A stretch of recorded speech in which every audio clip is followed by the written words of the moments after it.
우리는 받았던 은혜는 금세 잊어버리고 받았던 상처는 평생 끌어안고 살아갈 때가 많습니다. 그래서 받은 은혜는 물에 새기고 받은 상처는 돌에 새긴다고 하죠. 그러나 믿음의 사람은 그러지 않았으면 합니다. 받은 상처는 오히려 물에 새기고 받은 은혜는 돌에 새기는 삶을 살면 참 좋겠습니다. 믿음의 사람은 날마다 하나님의 은혜 가운데 살아갑니다. 그렇죠? 그리고 그 은혜를 아는 자들이 서로에게 은혜를 베풀며 살아갑니다. 그리고 그래야 합니다. 사실 우리가 지금까지 살아온 것을 보면 하나님의 은혜잖아요. 뿐만 아니라 부모와 스승과 이웃으로부터 받은 은혜가 큽니다. 이 사실을 늘 기억하며 살아야죠. 저는 오늘 은혜를 입은 한 인생을 소개하고자 합니다. 눈치 빠르신 분은 누구인지를 이미 다 아시겠습니다만 그래도 그가 누구인지 함께 맞춰보시기 바랍니다. 나는 화려한 왕가의 자손으로 태어났습니다. 나의 할아버지는 이스라엘의 초대 왕으로서 큰 권력을 가지고 있었습니다. 당연히 아버지는 할아버지 왕위를 이어받게 될 것으로 보였습니다. 왕족이었던 저의 삶은 항상 풍족했습니다. 왕가의 자손이었기에 모든 것이 넉넉했고 저를 전담해서 키우는 유모들도 있었습니다. 그런데 저희 가문엔 다윗이라고 하는 이름만 나오면 분위기가 이상해졌습니다. 유독 할아버지는 다윗이라는 사람의 이름만 들어도 화를 냈습니다.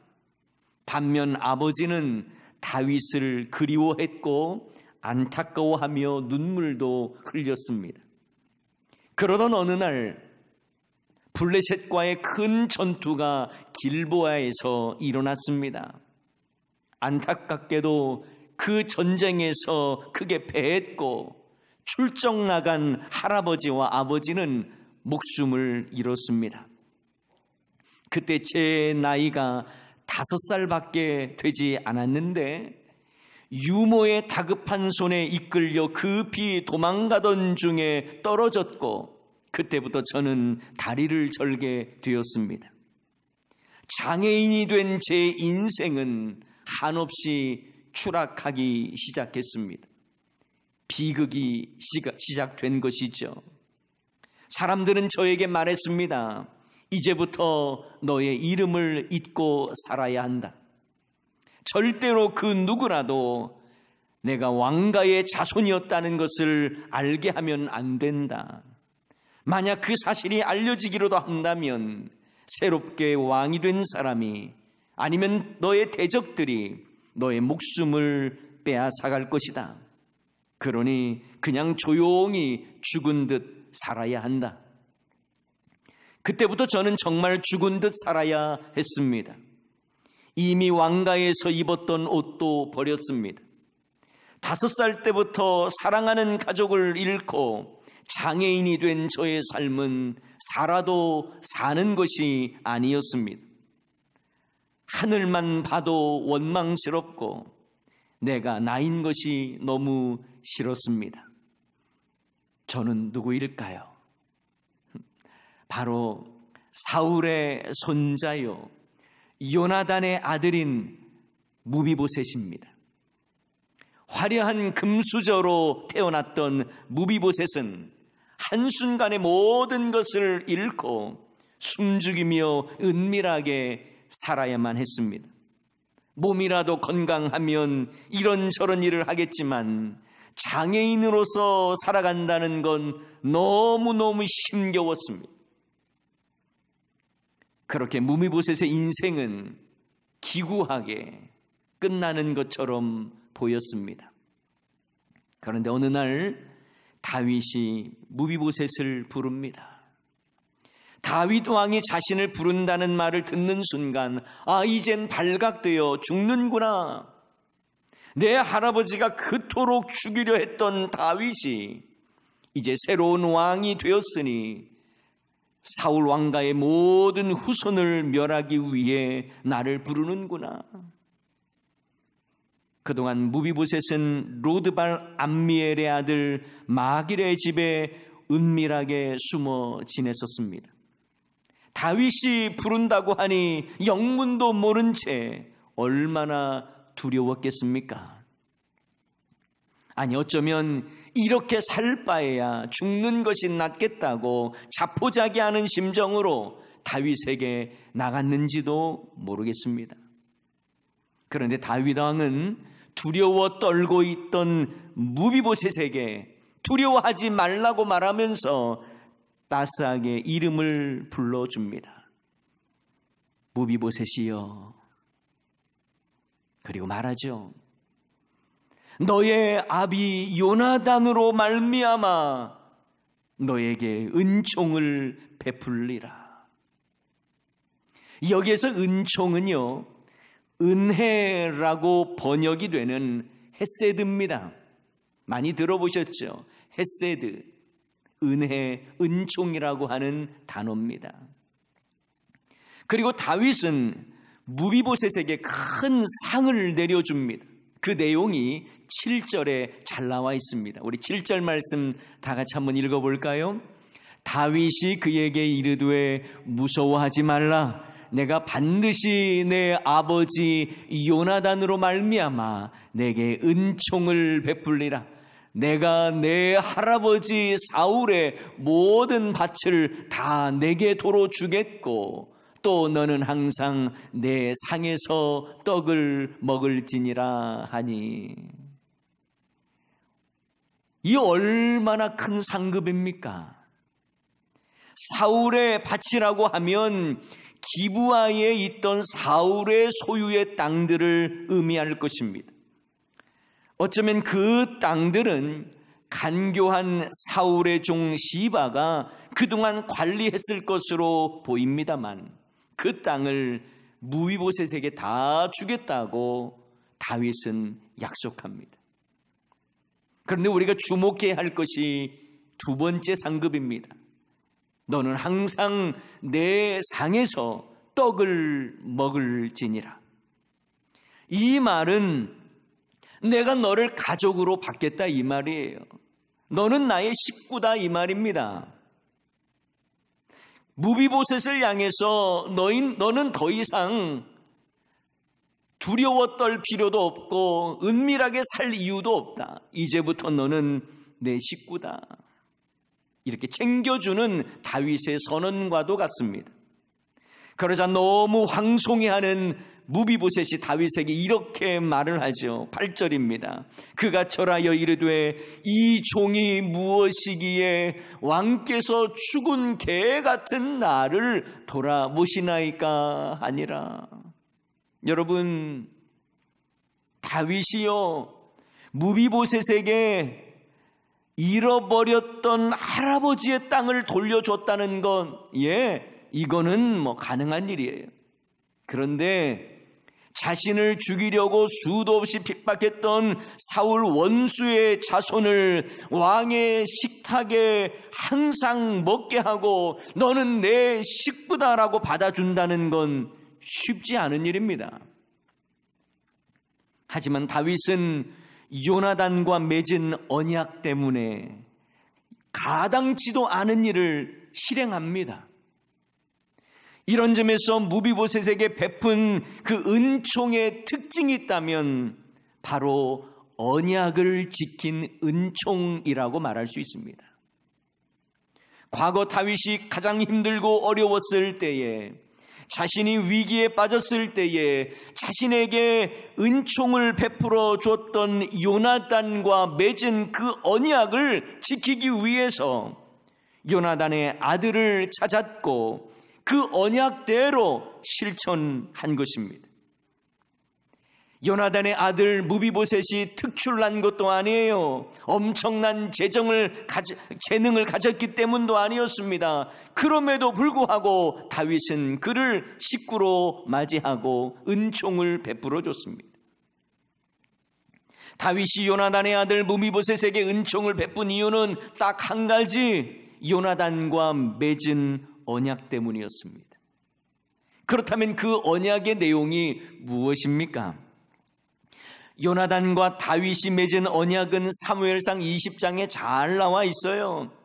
요나단이 다윗과 맺은 언약의 내용을 한번 살펴보면 사무엘상 20장 14절부터 16절까지인데 제가 읽어드리겠습니다. 너는 내가 사는 날 동안에 여호와의 인자하심을 내게 베풀어서 나를 죽지 않게 할 뿐 아니라 여호와께서 너 다윗의 대적들을 지면에서 다 끊어 버리신 때에도 너는 내 인자함을 내 집에서 영원히 끊어 버리지 말라 하고, 이에 요나단이 다윗의 집과 언약하기를 여호와께서는 다윗의 대적을 치실지어다 하니라. 무슨 말입니까? 하나님의 인자하심 헤세드와 너의 인자함 헤세드로 내 가문을 영원히 지켜달라라고 부탁을 하면서 서로 언약을 맺은 거예요. 헤세드, 그것은요 일방적인 은혜, 은총을 말합니다. 자격과 조건이 안 되더라도 베풀어 주는 은혜예요. 이런 점에서 하나님이 우리에게 베풀어 주신 은혜, 은총 역시 일방적인 헤세드를 통해 이루어진 것입니다. 우리를 구원하신 언약은 영 죽을 수밖에 없는 인생을 살리시기 위해서 예수님을 통해 헤세드를 베풀어 주셨기 때문에 가능한 것입니다. 우리의 자격이 있거나 우리가 공로가 있거나 우리의 능력 때문에 주어진 것이 아니에요. 그저 하나님의 한없는 은혜, 한량없는 은혜로 값없이 우리에게 베풀어 주신 구원의 은총입니다. 에베소서 2장 8절 9절 말씀, 너희는 그 은혜에 의하여 믿음으로 말미암아 구원을 받았으니 이것은 너희에게서 난 것이 아니요 하나님의 선물이라. 행위에서 난 것이 아니니 이는 누구든지 자랑하지 못하게 함이라. 하나님께서 우리에게 값없이 하나님의 은혜로 우리를 구원해 주신 것입니다. 무비보셋이 어떤 행위나 능력이나 자격이 있어서 왕의 식탁에 참여한 것이 아니에요. 그저 요나단과 맺은 그 언약을 이루기 위해서 헤세드, 은총을 베풀어 준 것입니다. 마찬가지로 우리가 자격이 있어서 구원받은 것 아니잖아요. 우리가 능력이 있어서 어떤 공로가 대단해서 구원받은 것 아닙니다. 오직 주의 은혜로 구원 언약이 우리에게 이루어진 줄을 믿습니다. 다윗이 무비보셋에게 은총 헤세드를 베푼 것은 요나단과의 언약 때문인 것처럼 우리가 하나님의 구원 언약을 얻게 된 것도 우리의 잘남이나 공로나 혈통이나 사람의 뜻으로 된 것이 아니라는 것입니다. 언약에 신실하신 하나님께서 예수님을 통해 구원 언약을 이루어 주셨기 때문입니다. 그러므로 놀라운 하나님의 은총, 이 헤세드를 받은 저와 여러분은 그 은혜를 또 다른 사람에게도 베푸는 삶을 살아야겠죠. 자, 오늘 본문을 통해서 다윗이 무비보셋에게 베풀었던 은총의 또 하나의 특징을 발견하게 되는데요. 그것은 바로 율법과 제약을 뛰어넘는 은총이었다라는 것입니다. 당시의 개념으로 본다면 장애를 가진 사람은 왕의 식탁에 초청받는다는 것, 그것 자체가 불가능한 것입니다. 있을 수 없는 일입니다. 당시 이스라엘 백성들의 사고 속에는요, 선천적이든 후천적이든 장애를 입었다고 하는 것은 하나님의 저주와 심판 때문이라고 하는 잘못된 생각이, 그런 개념이 자리 잡고 있었어요. 그러니 정말 그들의 입장에서는요, 이 장애인들과 가까이 하는 것을 원치 않았습니다. 정결 개념이 워낙 강했던 그들의 입장에서는요, 장애를 가진 자들과 함께 식사한다는 건 정말 꺼리는 일이고 부정한 것처럼 생각을 했습니다. 하물며 왕의 식탁에 두 발을 절고 있는 이 장애를 가진 자가 함께 식사를 하다니요, 당시로서는 상상할 수도 없는 일입니다. 여러분, 예수님께서도요, 공생의 사역 중에 바리새인들과 이 서기관들에게 종종 비난받았던 것 중에 하나가 뭔 줄 아세요? 죄인과 세리들과 함께 식사를 했다라는 거예요. 그러나 예수님은 이것이 부정한 것이라고 비난하는 종교 권력자들의 비난을 알면서도 그거에 개의치 아니하시고 그들과 함께 식사하시고 그들의 친구가 되어 주셨습니다. 여러분, 이처럼 정결의식이 투철한 이스라엘 백성들의 입장에서 왕의 식탁에 장애인이 간다, 두 발을 절고 있는 사람이 간다는 것은 당시의 개념으로서는 이해하기 어려웠던 것입니다. 게다가 다윗은요, 트라우마가 하나 있는데 다리를 저는 사람에 대한 트라우마가 있습니다. 사무엘하 5장 말씀에 보면 다윗이요, 예루살렘을 정복하기 위해서 여부수 사람들을 치는 장면이 나옵니다. 원래 예루살렘은 해발이 높은 고지대에 있고요, 난공불락에 해당하는 요새입니다. 그래서 사울이 왕이 되었을 때도요, 예루살렘을 점령하지를 못했어요. 거기에는 여부수라고 하는 토착 민족들이 살고 있었습니다. 그런데 다윗이 왕이 된 후에 가장 먼저 공격한 곳이 어디냐? 바로 여부수 사람들이 살고 있던 예루살렘이었습니다.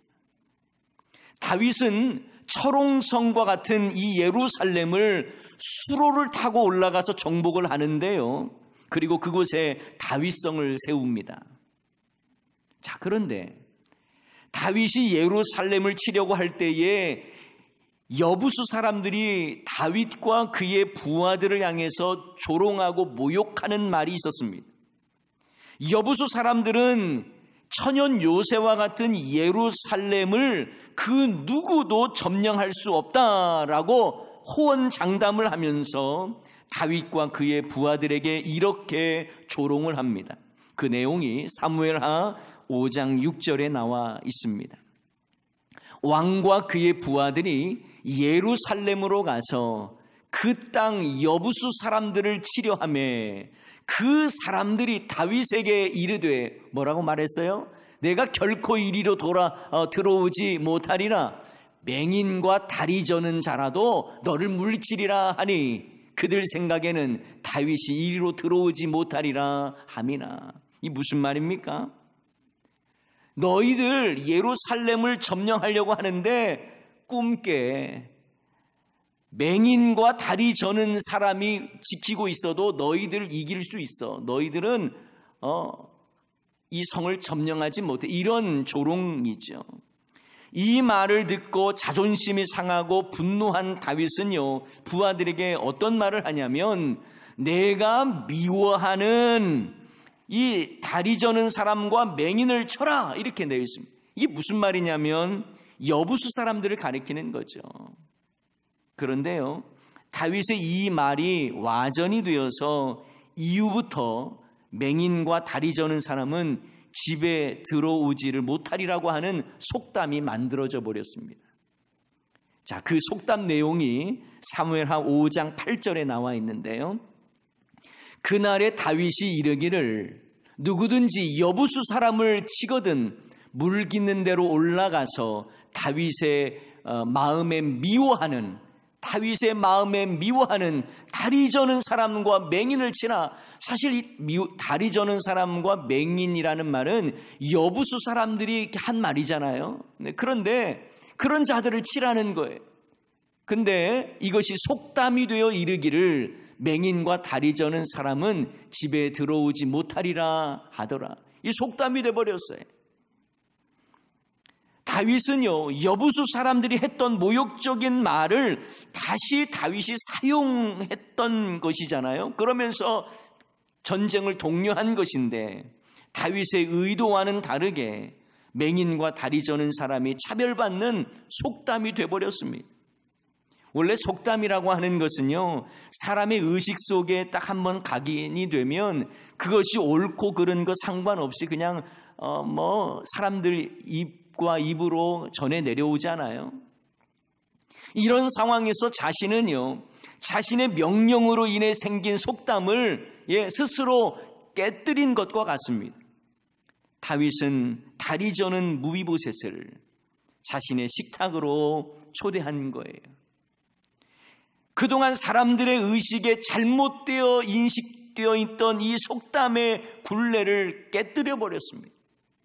그러므로 다윗이 요나단의 아들 무비보셋을, 그것도 다리 저는 무비보셋을 향해 선대하고 식사 자리로 초대한 것은 다리 저는 자는 집에도 들어올 수 없다라고 하는 차별과 핍박의 속담에서 자유케 하는 은총을, 헤세드를 베푸는 것이다라고 말할 수 있습니다. 여러분, 예수님을 통해서 우리를 구원하시는 이 복음도요, 이 땅의 차별과 핍박과 억압을 깨뜨리지 않습니까? 로마서 3장 22절 말씀에 보면 곧 예수 그리스도를 믿음으로 말미암아 모든 믿는 자에게 미치는 하나님의 의인이 차별이 없느니라. 예수 그리스도를 통하여 믿음으로 말미암아 구원을 얻는 것, 이것에는 차별이 없다는 것입니다. 유대인이나 이방인이나 차별이 없는 거예요. 부한 자나 가난한 자나 복음에는 차별이 없습니다. 이런 점에서 다윗이 무비보셋에게 베푼 은총, 헤세드는요, 속담이 주는 차별과 오해를 극복하게 한 헤세드였다라고 말할 수 있습니다. 예수님을 통해 베풀어 주신 은혜의 복음은 율법을 초월한 헤세드였습니다. 복음은 율법 아래 가둬진 인생을 해방시키는 것 아닙니까? 복음은 망가진 인생, 소외되고 차별받는 인생을 향해서 예수의 이름으로 참 자유를 얻게 하는 살리는 복음 아닙니까? 그러니 다윗이 무비보셋에게 베풀었던 이 은총은요, 그 억압과 차별과 그리고 잘못된 속담으로 인한 참 핍박, 이 모든 굴레를 깨뜨린 그런 은총이었다라고 말할 수 있습니다. 마지막으로 다윗이 무비보셋을 향해 베푼 은총의 또 다른 특징은 특권이 부여된 은총이었다라는 것을 알 수 있습니다. 숨어 지내야 했던 인생이 이제는 높임을 받는 인생이 되었습니다. 다리를 절뚝인다는 이유로 어디서나 환대받지 못했던 인생이었는데 그가 왕의 식탁에 매일 참여할 수 있는 특권을 얻었습니다. 오늘 본문 11절 하반절에 보면 무비보셋은 왕자 중 하나처럼 왕의 상에서 먹으니라고 말씀하고 있습니다. 여러분, 두 발을 다 절면서 다니는 사람은요, 어쩌면 상에 떨어진 부스러기를 먹는 모습이 더 어울릴 수 있습니다. 남루한 행색에 그저 잔치집에 찾아다니면서 먹을 것을 구걸하는 모습이 더 어울릴 수 있을 거예요. 그러나 다윗 왕은 요나단과 그 언약을 지키기 위해서 요나단의 아들 무비보셋을 자기 아들로 삼았습니다. 이것이 얼마나 큰 은혜이며 얼마나 큰 특권입니까? 저와 여러분도 마찬가지예요. 우리도 무비보셋처럼 망가졌고 절망할 수밖에 없는 인생이지만 예수님으로 인하여 우리의 신분이 달라졌습니다. 죄의 종로로 타던 인생이었는데 예수님을 통해 하나님 나라의 왕자가 되었습니다. 어둠의 자녀였는데 빛의 자녀가 되었습니다. 우리는 예수 그리스도로 말미암아 하나님의 아들들이 된 것입니다. 여러분, 에베소서 1장 5절 말씀에 보면 이런 말씀이 있어요. 그 기쁘신 뜻대로 우리를 예정하사 예수 그리스도로 말미암아 우리를 누구로 만드셨어요? 자기의 아들들이 되게 하셨으니, 하나님께서 그 기쁘신 뜻대로 우리를 예정하셔서 예수 그리스도로 말미암아 하나님의 아들들로 우리를 삼으셨다라는 것입니다. 베드로전서 2장 9절 말씀에도 보면 예수님을 통해서 우리가 어떤 신분으로 바뀌었는지를 말씀합니다. 그러나 너희는 택하신 족속이요 왕같은 제사장들이요 거룩한 나라요 그의 소유가 된 백성이니 이는 너희를 어두운 데서 불러내어 그의 기이한 빛에 들어가게 하신 이의 아름다운 덕을 선포하게 하려 하심이라. 우리의 신분이 완전히 달라졌어요. 우리에게 엄청난 특권이 주어졌습니다. 하나님의 자녀라고 하는 엄청난 특권이 우리에게 허락된 것입니다. 이처럼 우리도 예수님을 통해서 신분이 달라졌다는 건 그것이 하나님께서 우리에게 베풀어 주신 놀라운 은총이라고 말할 수 있습니다. 이러한 은혜를 저와 여러분이 누리고 있고 그리고 경험하고 있는 것입니다. 자, 그렇다면 그 신분에 맞게 살아야 되겠죠.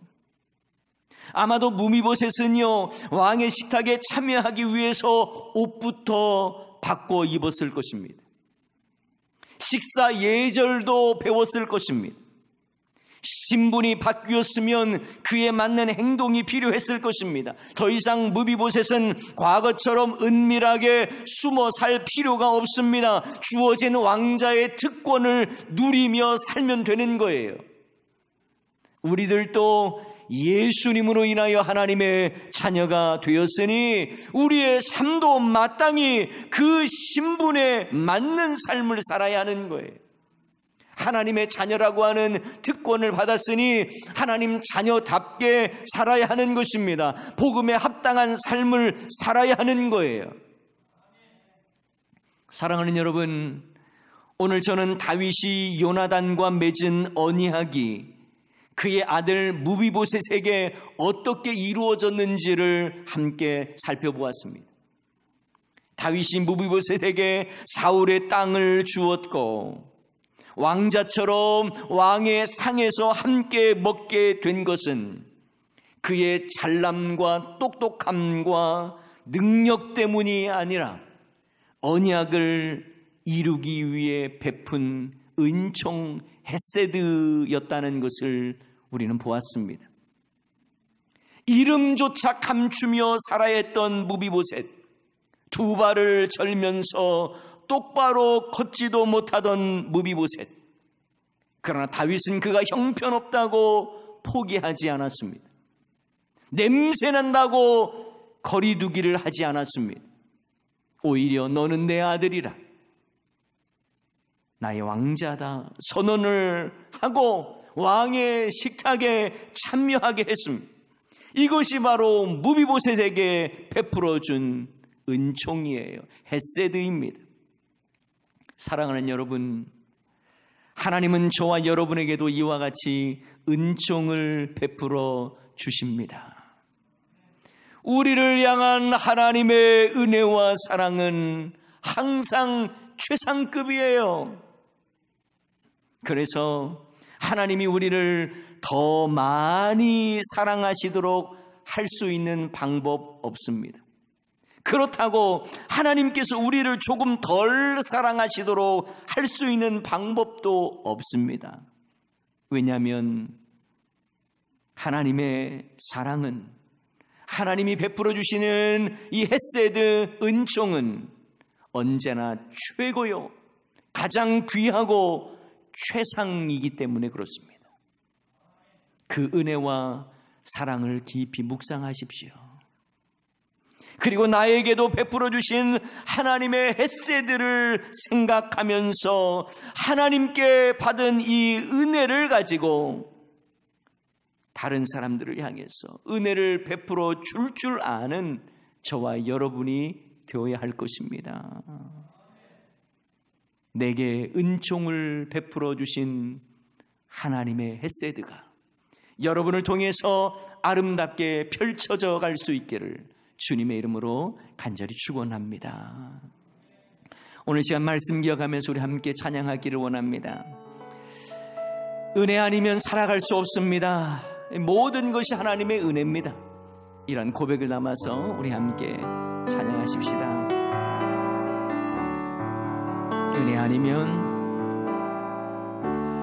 은혜 아니면 살아갈 수가 없네.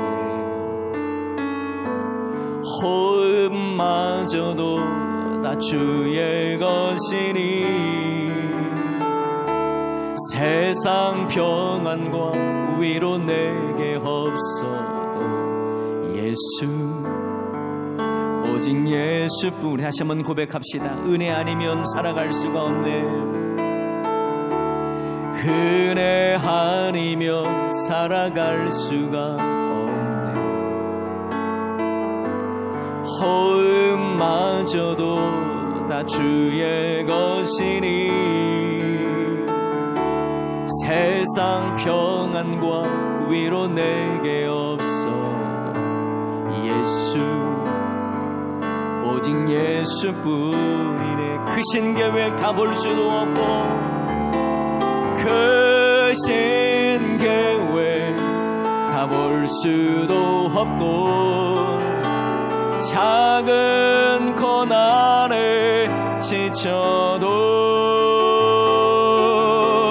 주께 묶인 나의 모든 삶 버티고 견디게 하시는 은혜 아니면 살아갈 수가 없네. 나의 모든 것 다 주께 맡기니 참된 평안과 위로 내게 주신 주 예수 오직 예수뿐. 우리 다시 한번 찬양할까요? 은혜 아니면 살아갈 수가 없네. 은혜 아니면 살아갈 수가 없네. 호흡마저도 다 주의 것이니 세상 평안과 위로 내게 없어도 오직 예수뿐. 크신 계획 다 볼 수도 없고 크신 계획 다 볼 수도 없고 작은 고난에 지쳐도 주께 묶인 나의 모든 삶 버티고 견디게 하시네. 은혜 아니면 살아갈 수가 없네. 나의 모든 것 다 주께 맡기니 참된 평안과 위로 내게 주신 주 예수 오직 예수뿐이네. 여러분 무비보셋을 한번 생각해 보셨습니까? 참 잘 나가는 금수저였는데 5살 때에 도망가다가 유모가 떨어뜨려서 2발을 절게 되었습니다. 더 이상 그는 왕족이 아니었습니다. 숨어 살아야만 했습니다. 자신을 드러내는 것을 싫어했을 것입니다. 그런데 다윗 왕이 부르면서 사울에게 허락되었던 모든 땅을 너에게도 주겠다. 그리고 너는 왕의 식탁에 항상 먹게 될 것이다. 놀라운 변화지요. 놀라운 신분과 특권을 얻은 것입니다. 자격이 있어서요? 아니요. 그는 두 발을 절고 있었기 때문에 잔치집은커녕 왕의 상에 참여한다는 것, 이건 불가능한 것이었습니다. 여러분, 우리가 구원받을 자격이 있는 자입니까? 우리가 하나님의 사랑을 이렇게 받아도 되는 자입니까? 아니요. 그럴 수 없는 사람입니다. 그러나 하나님의 전적인 은혜로 예수 그리스도로 말미암아 구원받은 인생이에요. 하나님께서 베풀어 주신 은총이 그렇게 크다는 것입니다. 그런데 그 은혜를 받고 누리고 있는 우리의 모습은 어떠합니까? 때로는 인색하고, 때로는 불평하고, 하나님의 선하신 뜻대로 살기보다 그저 내 뜻대로 살아가기를 좋아하는 우리의 인생은 아닙니까? 나 같은 자를 살리신 하나님의 은혜를 제대로 안다면 그 은혜를 갚는 삶을 살아가도록 몸부림쳐야 되지 않겠습니까? 여러분, 이 시간 말씀 기억하면서 함께 기도하십시오. 저와 여러분이 무비보셋입니다. 하나님의 은혜 아니면 살 수 없는 자임을 고백하면서 예수님께서 나를 구원해 주시기 위해 십자가를 달리셨다라고 하는 그 사실 앞에 감격하고 또 그 은혜에 합당하게 살아가는 저와 여러분 다 되기를 원하면서 오늘 말씀 기억하면서 우리 다 같이 주여 한번 외치고 기도하십시다. 주여, 아버지여, 감사합니다. 정말 너무나 부족하고 소망 없는 인생인데, 무비보셋과도 같은 인생인데 불러주시고 왕의 식탁에 참여케 하시고 하나님의 은혜를 받게 하여 주신 것 감사합니다.